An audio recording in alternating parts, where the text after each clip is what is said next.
სულობის შეწყვეტა 28 კვირამდე, ანუ 7 თვემდე. აბორტი არის რამოდენიმე სახის, არის თვითნებითი აბორტი და არის ხელოვნური აბორტი.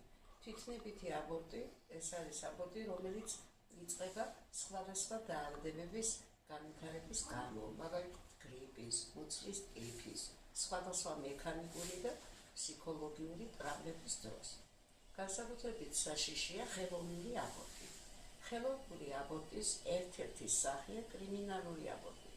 კრიმინალური აბორტი ეს არის ისეთი აბორტი, რომელსაც არასამედიცინო პერსონალი, ანუ არა ექიმი აკეთებს მას არასამედიცინო დაწესებულებაში.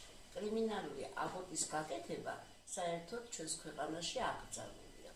აბორტის ზოგადად ხელოვნური აბორტი ზოგადად ძალიან ცუდ გავლენას ახდენს დედის ორგანიზმზე.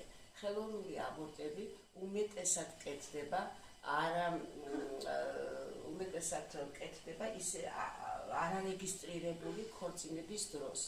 უმეტესად 18-დან 20 წლამდე ასაკის გოგონებში. ყველა ქალმა უნდა გაიგოს ის, რომ უნდა იცოდეს აბორტის მნიშვნელობა.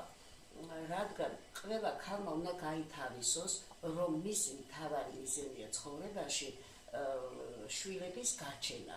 ეს არის არამარტო მისი მიზანი არამარტო ოჯახის წინაშე, არამედ მთელი ერის წინაშე. ამიტომ ყველამ კარგად უნდა იყოს გათვითცნობიერებული, თუ რა უარყოფითი შედეგი მოაქვს აბორტს ქალის ორგანიზმისათვის.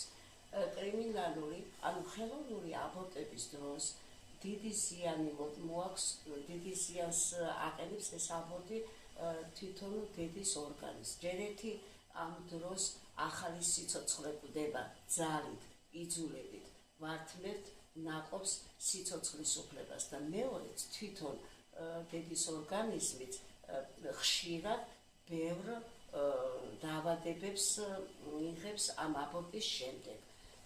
ამ დროს ხდება შეხორცებები საშვილოსნოში, საშვილოსნოს მილებში, რომელიც შემდგომ უკვე ართულებს მის ჯანმრთელობის მდგომარეობას და ხშირად ასეთი აბორტის გამკეთებელი ქალის ორგანიზმი უნაყოფო ხდება.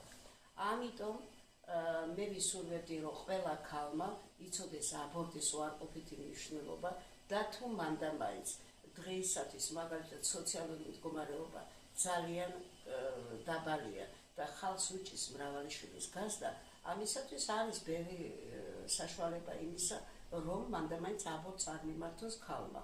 არის კონტრაცეპტივები, სხვადასხვა სახის კონტრაცეპტივები, მაგრამ ყველაზე მეტად გავრცელებულია როგორც ევროპაში, ამერიკაში, ასევე ჩვენს ქვეყანაშიც პეროლანით მიღებული ტაბლეტები, რომელიც არავითარ ზიანს არ აყენებს ქალის ორგანიზმს. ამიტომ მე ვთხოვ ყველას, ვისაც დაგეგმილი აქვს რამოდენიმე შვილის გაჩენა და მეტი უკვე აღარ სურს, მიმართავს აბორტს, გამოიჩინოს უფრო მეტი ყურადღება, მიიღოს პეროს კონტრაცეპტივები და ყველაფერი უარყოფითი და ცუდი აიცილოს თავი.